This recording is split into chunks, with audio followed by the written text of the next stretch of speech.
Bonjour mes amis, alors comme vous le savez, nous sommes en plein mois de Elul, le mois de la Teshuvah. Qu'est-ce qu'on doit faire? Comment faire? Y a-t-il une méthode? Et si je vous disais que toute la méthode pour réussir le mois d'Elul et faire une véritable Teshuvah se cache dans l'un des passages les plus surprenants de la Torah.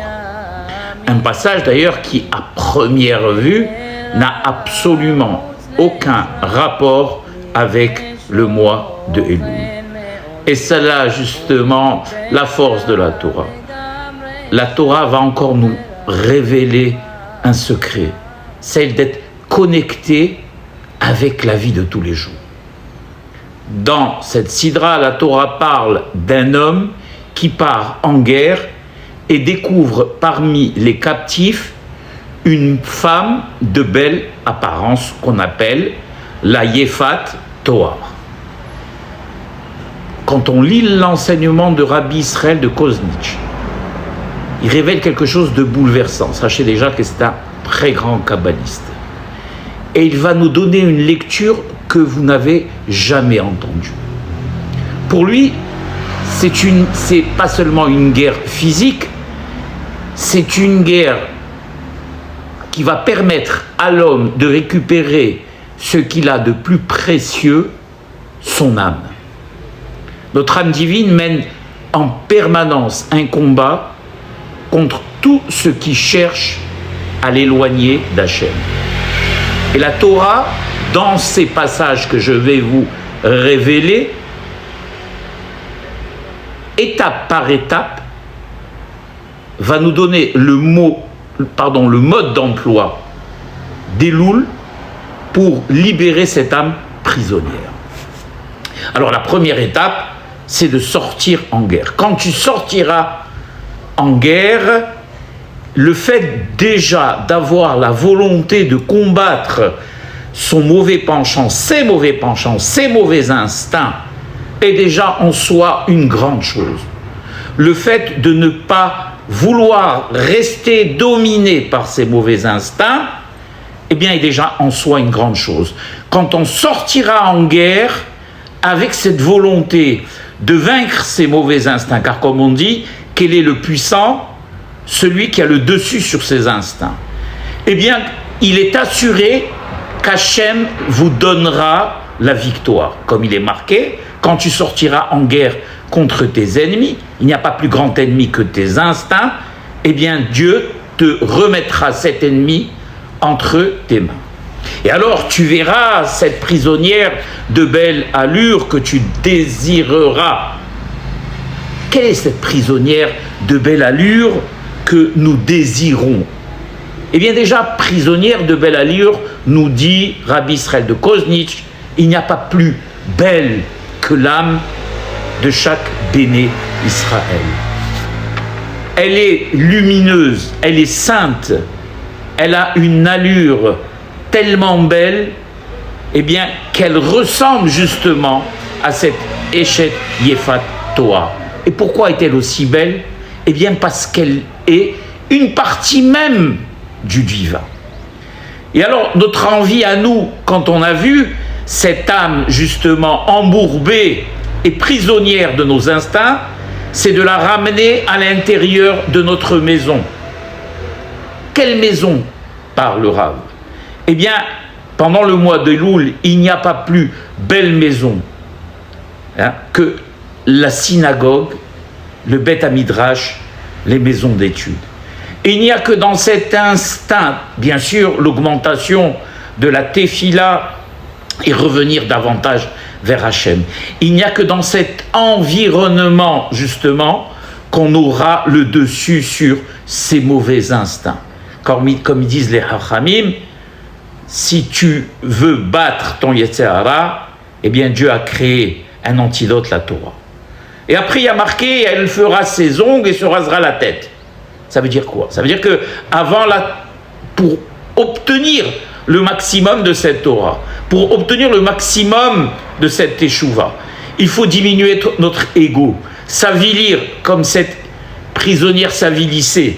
C'est-à-dire, pour que la Torah nous révèle ses secrets et pour que notre teshuva soit accepté, eh bien, il faut accepter justement d'être avili dans le bon sens.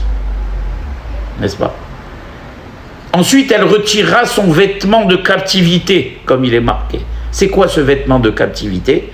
Eh bien, on a dit que Eshet Yefatoar, c'était cette belle âme. Et ce vêtement de captivité représente tout ce qui emprisonne notre Neshama. L'obsession de l'argent, de la nourriture, des plaisirs et des désirs matériels qu'il faut diminuer drastiquement. La Torah ne demande pas de rejeter le corps, de rejeter les plaisirs, de rejeter la nourriture ou la parnassa, loin de là, mais que le corps redevienne l'instrument de l'âme et non son maître. Car le corps est là pour servir l'âme et non le contraire. Notre bouche prie, nos yeux étudient, nos mains donnent la tzedaka, nos jambes nous conduisent vers les mitzvot, et donc ils doivent être saints.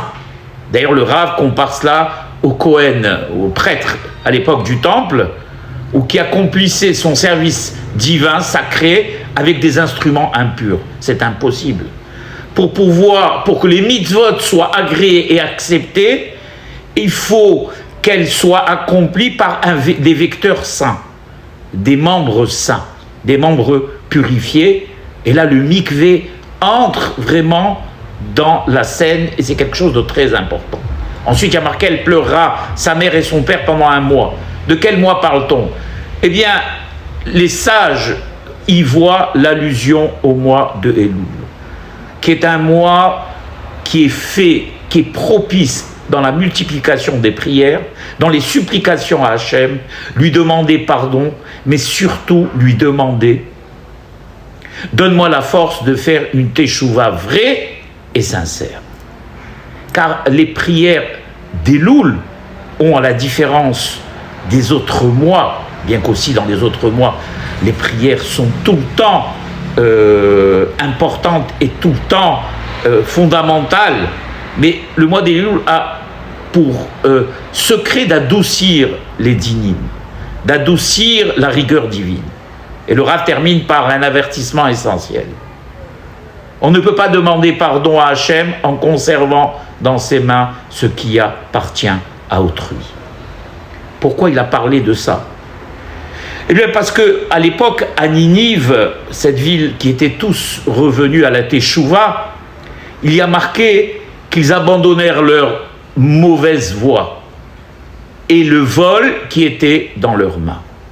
À l'approche du jugement, notre honnêteté devient donc fondamentale. Quand je parle de vol, n'y voyez aucun mal. Il y a des choses que l'on fait ou que l'on peut faire de manière inconsciente, qui sont aussi dans la halakha considérées comme, on va dire, entre guillemets, malhonnêtes. Et on doit extirper tout cela de chez nous, car, mes chers amis, de toutes les fautes, la faute de malhonnêteté, eh bien, plaide en notre défaveur toujours en tête. La prisonnière, c'est notre âme. La guerre, c'est notre vie.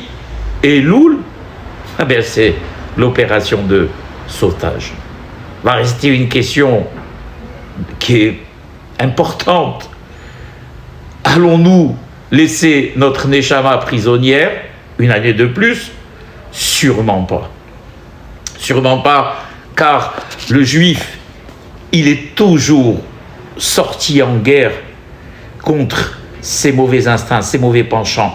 Et il a une tendance naturelle, même quand il est éloigné, malheureusement, des maisons d'études, des synagogues et de la communauté, à toujours vouloir le bien. Même si c'est inconscient, eh bien, il a la possibilité au mois d'Elul de révéler sa véritable intériorité. Mes chers amis, ne gâchons pas ce moment. Ne perdons pas une seule minute. Nous sommes très près du jour de Rosh Hashanah. Baruch Adonai Le'olam. Amen ve Amen.